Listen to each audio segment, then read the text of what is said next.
नमस्कार। अतीत के पन्ने में आपका स्वागत है। क्या राजा रानी और युद्धों की कहानियां ही इतिहास है? क्या तारीखों को जानना ही इतिहास है?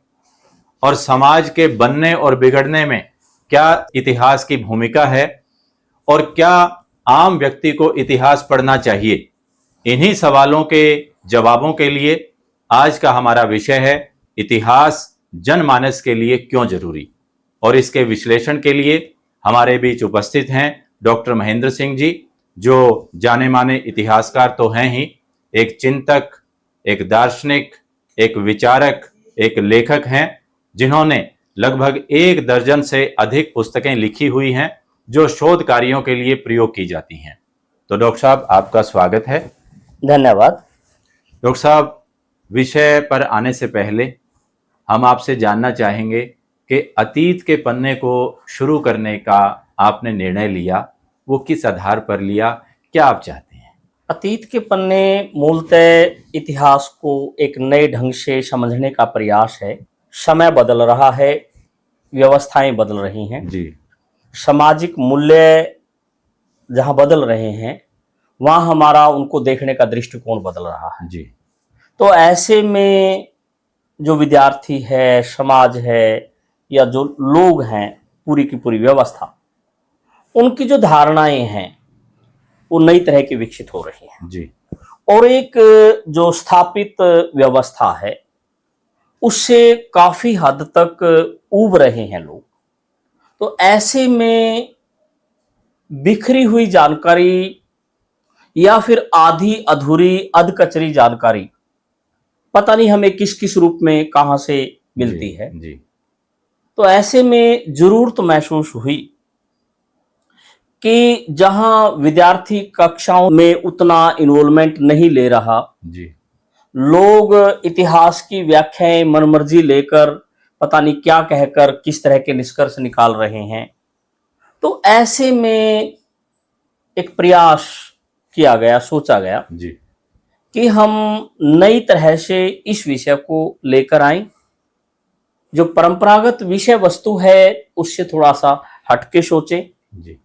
और उसके जो आयाम हैं उनका विश्लेषण नए ढंग से लेकर आए। जी। तो ऐसे में तकरीबन 3.5 दशक से ज्यादा का अरसा हो गया इतिहास के साथ जुड़े हुए, तो क्यों ना उसको नए प्रारूप में, जी। नए ढंग से और समाज की नई आवश्यकता के अनुरूप रखने का प्रयास किया जाए। जी। जी। तो ये सोचकर इस विषय पर मैं आगे बढ़ा हूं और इस दिशा को समझने के लिए या इसका आउटपुट लेने के लिए ये प्रयास किया गया है। डॉक्टर साहब, हम उम्मीद कर सकते हैं कि विषय को नए परिप्रेक्ष्य में और सुव्यवस्थित ढंग से और मैनेज ढंग से हमें तथ्यात्मक जानकारी इतिहास के नए नए विषयों के बारे में मिलती रहेगी। आपको शुभकामनाएं हैं सर। Please, thank you. विषय पर आते हैं सर कि इतिहास को अक्सर कहा जाता है कि राजा रानियों की कहानियां हैं, युद्धों के बारे में जानना है, तारीखों का है। तो क्या इतिहास यहीं तक सीमित है या इसका दायरा, इसका मीनिंग एक बड़ा रूप लेता है? किसी भी चीज को देखने का अपना अपना एक दृष्टिकोण होता है। जी। हमने ये धारणा बना ली कि इतिहास राजा रानी, राजकुमारियों की कहानी, युद्धों का वर्णन है। जी। जबकि इतिहास जो है वो मानव सभ्यता की विकास यात्रा है। और मानव सभ्यता की विकास यात्रा केवल राजनीतिक घटनाक्रम नहीं है, सामाजिक मूल्य हैं, सामाजिक ताना बाना है, अर्थव्यवस्था का निर्माण है, खेती का बदलाव है, मजदूर है, कारीगर है, व्यापक उसके पहलू हैं।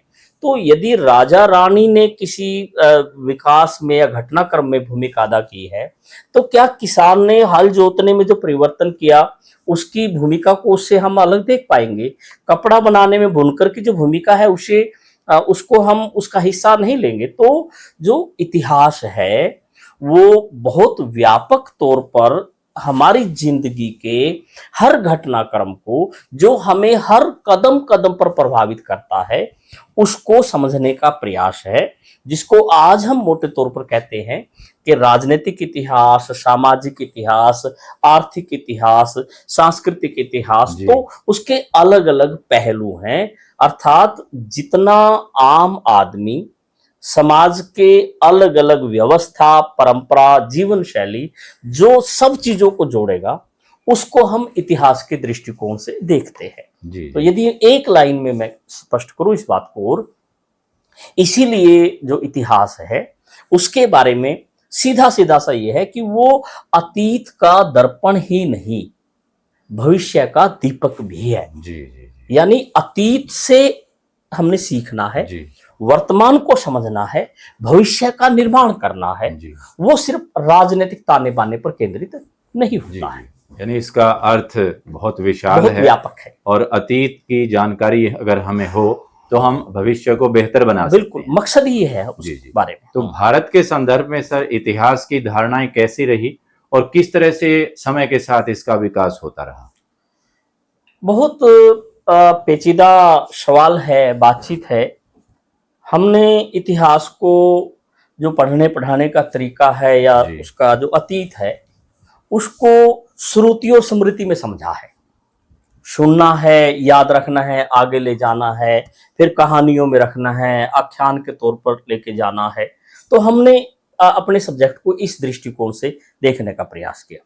उसका जो हमारा दायरा रहा कि एक वर्ग इस तरह का विकसित बना, या वो चीजें हो गई कि उसमें, क्योंकि मौखिक है और मौखिक तौर पर चीजें जा रही हैं, तो उसमें कई बार जो ऐसे बिंदुओं का समावेश हो जाता है जिसे हम, जो रियलिस्टिक एस्पेक्ट है उसमें और जो उसमें अन्य चीजों जो प्रवेश है, जी। उसके बीच में समन्वय नहीं बना पाते हैं। तो ऐतिहासिक परिप्रेक्ष्य में हमारे यहाँ क्या है, हर आदमी इतिहास का जानकार है। जी उसकी हर व्यक्ति इतिहास के ऊपर स्टेटमेंट देने की स्थिति में है, अपने अपने लेवल पर। अपने अपने ढंग से। और ऐसे में जिस विषय के या जिस फील्ड के सारे विशेषज्ञ होते हैं, तो इसका मतलब है कि उसके प्रति हमारा जो समझने का जो दृष्टिकोण है वो स्पष्ट नहीं होता है, बल्कि उसमें कहीं ना कहीं हम संकीर्ण होते हैं, क्योंकि सभी किसी विषय के विशेषज्ञ नहीं होते, या फिर हमने उस चीज को उतना सीरियस उस दृष्टिकोण से लिए बिना हम कथा कहानियों के माध्यम से ले जाते रहे। और उसमें हमें ये मुश्किल हो गया करना कि उसमें साहित्य क्या है, लोक कथा क्या है, लोक गाथा क्या है, और इतिहास क्या है। वो सारी चीजें उसमें ऐसी मिक्स हो गई कि उसमें से हम अंततः एक निष्कर्ष निकालने की स्थिति में नहीं रहे। तो हमारी धारणा और अवधारणा इतिहास को लेके काफी उलझी हुई सी महसूस होती है अध्ययन की दृष्टि से।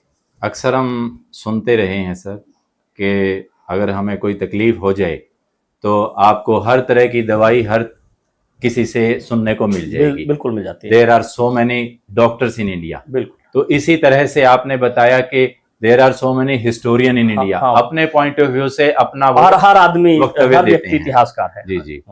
तो आपने कहा सर मानव सभ्यता का विकास, तो अगर सभ्यता की बात करें तो समाज से वो जुड़ी हुई है।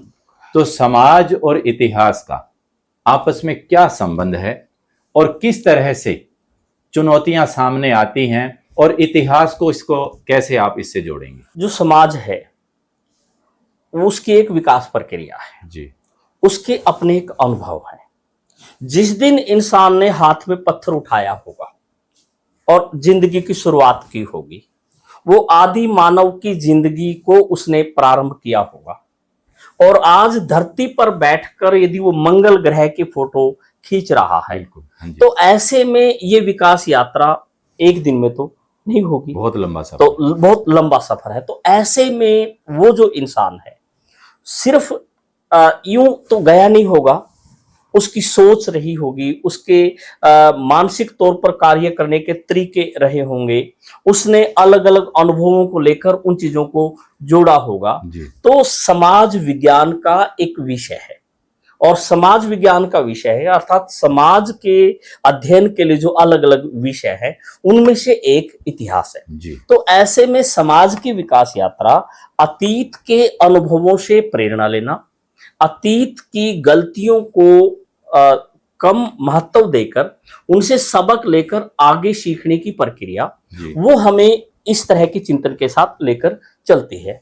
तो ऐसे में समाज विज्ञान का मकसद यही होता है कि समाज में जो चुनौतियां हैं उनसे हम पार पाएं और उसका भविष्यगामी रूप बने। जी तो ऐसे में इतिहास के सामने जो चुनौतियां हैं वो यही हैं कि समय के साथ जब हमारे यहाँ चुनौतियां बढ़ रही हैं तो हम उन चुनौतियों को समझें और उनको अवसरों में अपने पूर्वजों के अनुभव से लेकर इस तरह से तैयार करें, चिंतन मनन करें। चिंतन मनन करके कि हम एक बेहतर योजना बनाकर वर्तमान को ठीक ढंग से समझें जी और भविष्य की अच्छी योजना बना लें। जी सर, जैसे आज का समय उपभोक्तावाद का है और हर चीज मार्केट से जोड़ दी गई है, और अमूमन देखते हैं कि बच्चों को उनकी सफलता का पैमाना आर्थिक रूप से, यानी इस लाइन में अच्छा पैसा है आप वहां जाइए, और ट्रेंड चल रहा है डॉक्टर बनो, इंजीनियर बनो या इस तरह के फील्ड में जाओ।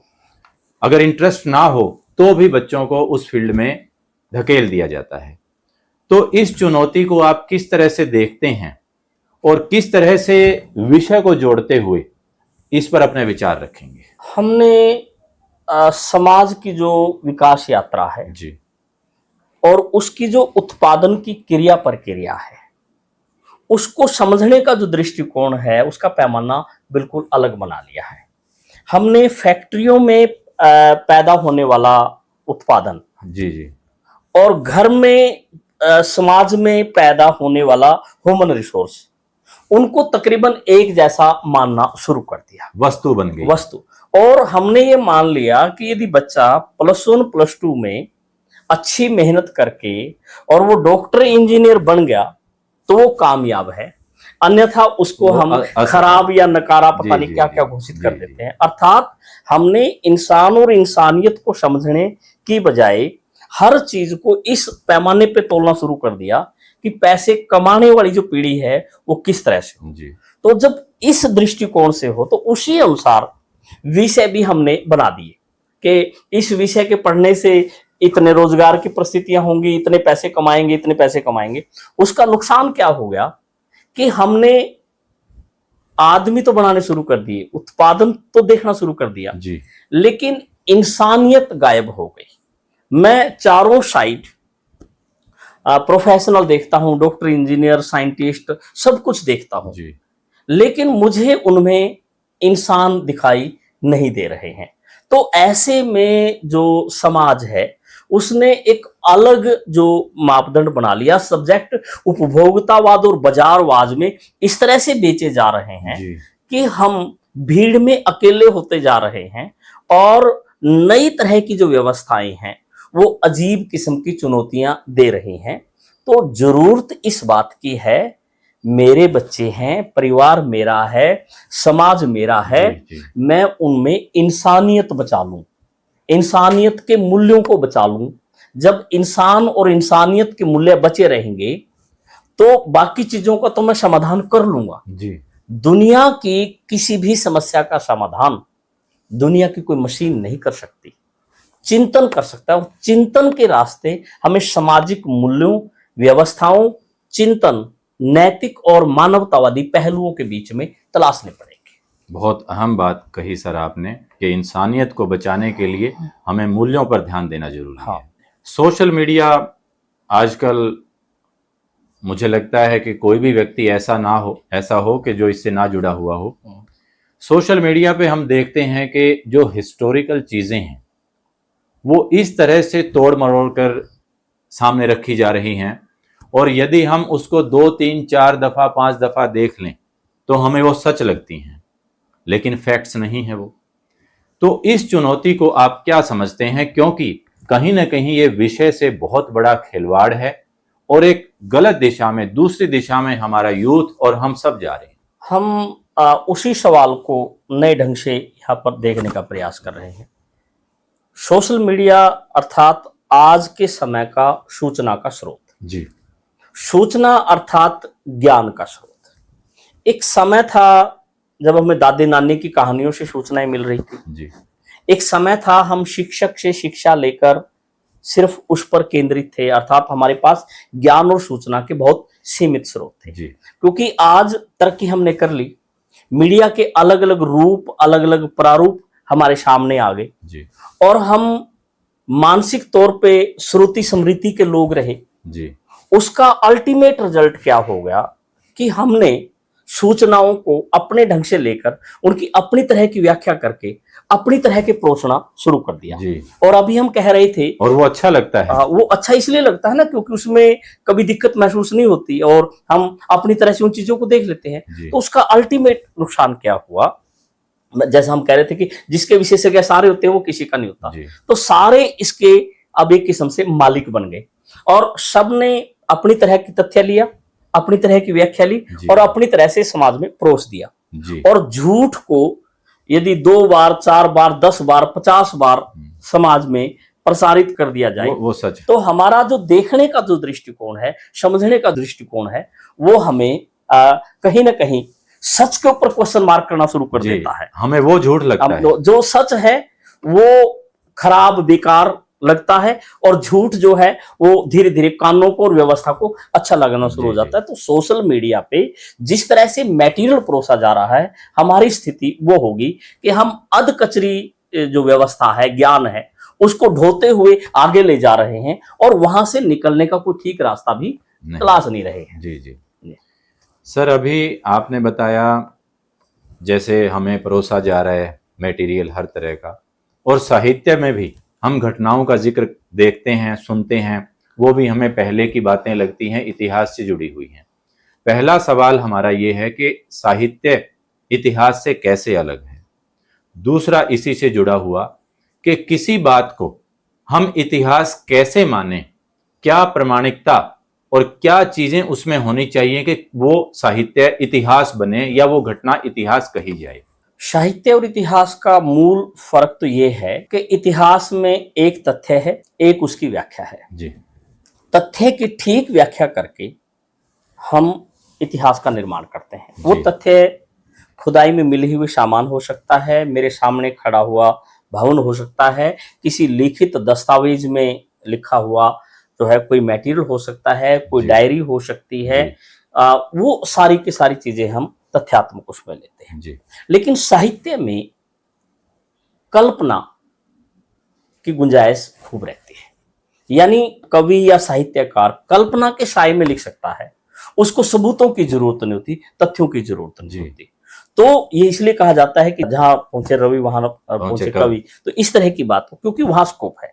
तो पहली बात, साहित्य इतिहास नहीं हो सकता, वो साधन हो सकता है जानने का, लेकिन वो नहीं होता है। प्राइमरी सोर्स हो सकता है। बिल्कुल हो सकता है, सोर्स हो सकता है।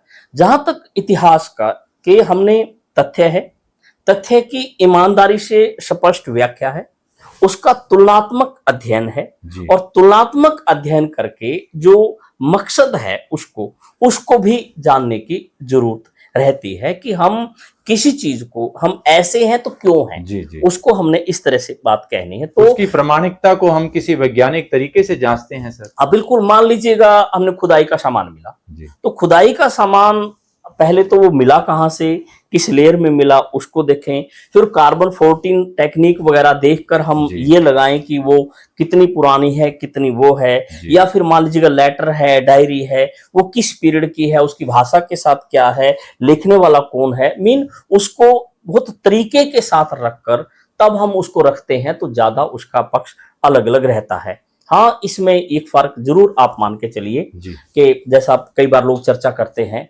अब मान लीजिएगा कल कोई घटना घटी और आज हमने 15 अखबार पढ़े, जी। क्या 15 के 15 अखबारों में सेम खबर मिलेगी? घटना तो कल की थी। जी।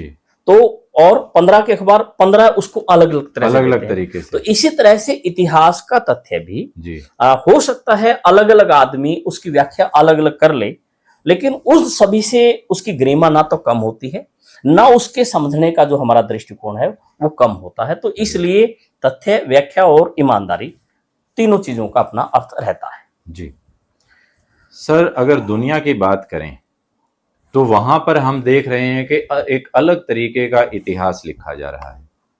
और जब हम अपने देश भारत को देखें तो यहाँ कहीं ना कहीं लगता है कि जिन पीछे बातों का, पिछली घटनाओं का हमें ध्यान लेना चाहिए, संज्ञान लेना चाहिए और उन मुद्दों को नहीं आगे खड़ा करना चाहिए, हम उन मुद्दों में उलझते जा रहे हैं।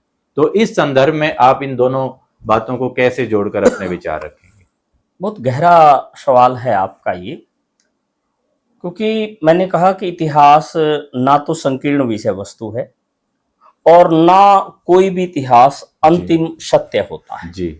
आप शोध कीजिए, पहले को रिजेक्ट कीजिए, उसकी जगह पे नया रख दीजिएगा, लेकिन कल्पना नहीं, उसके पीछे सिस्टेमैटिक बात कीजिएगा। जी।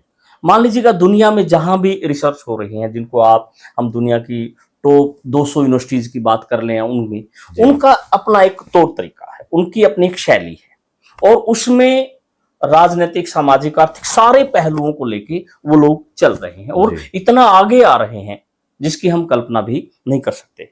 मान लीजिएगा एक राइटर है युवाल नोआ हरारी जी, उसने सेपियंस नामक एक किताब लिखी जी, जो दुनिया की सबसे ज्यादा बिकने वाली किताब थी जी, और वो खूब गई किताब। तो जब वो किताब बिकती बिकती आगे गई तो एक समय के बाद उसमें थोड़ा सा कमी आ गई। तो उन लोगों ने कहा कि क्यों कमी आ रही है, उसने उस किताब को ग्राफिक्स पे दे दिया, ग्राफिक्स में, और वो चली गई।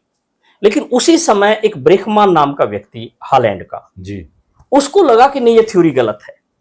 उसने ह्यूमन काइंड नाम किताब लिखी और ह्यूमन काइंड किताब लिखकर उसने नोआ के पास भेज दी कि भाई मैं तेरी थ्योरी से सहमत नहीं हूं जी, और और आप गलत बता रहे हो, मेरा वो है।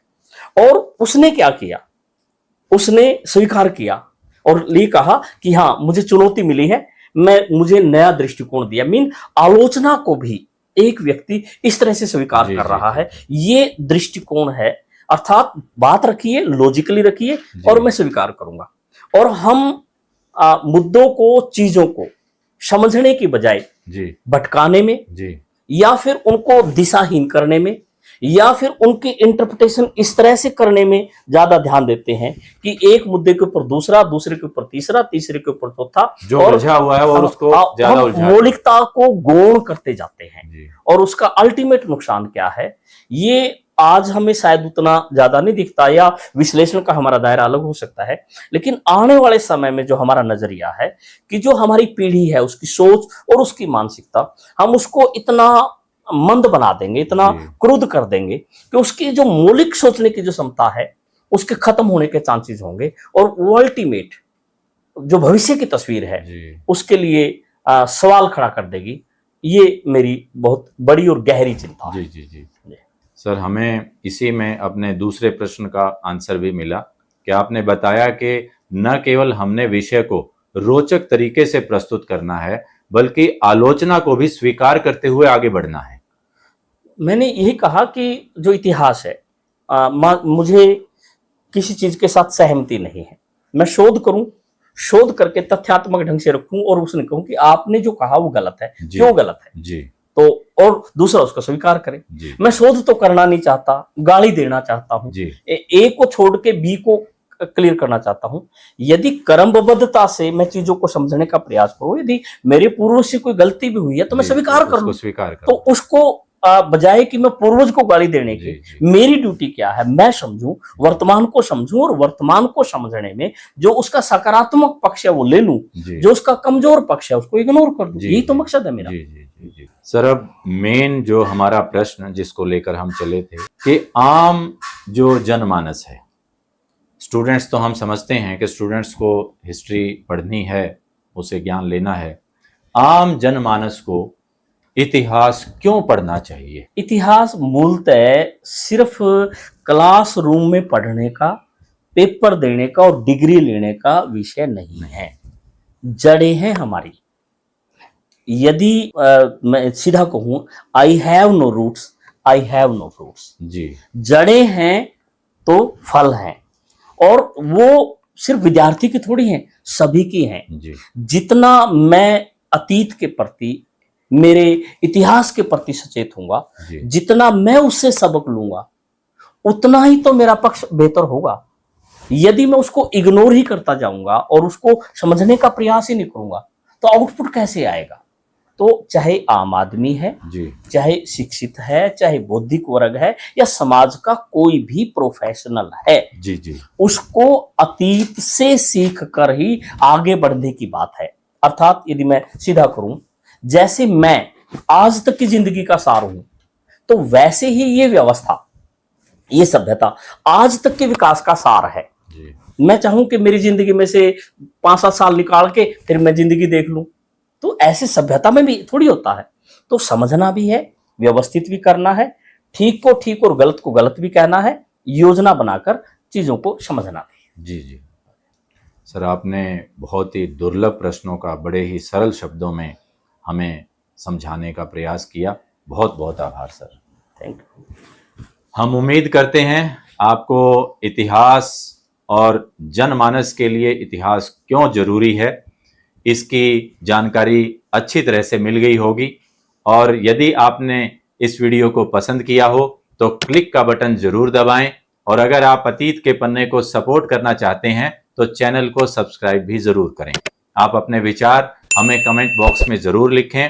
अतीत के पन्ने में हम हर बार इतिहास और परंपरा से जुड़ा हुआ विषय लेकर आते हैं और उद्देश्य हमारा ये है कि आप सटीक तथ्यात्मक जानकारी प्राप्त करें और फ्यूचर जनरेशन के लिए इसे संजो कर रखें। तो इसी के साथ इस वीडियो को देते हैं यहीं विराम। मिलते हैं अतीत के पन्ने में एक नए वीडियो में एक नए टॉपिक के साथ। तब तक के लिए जय हिंद। नमस्कार।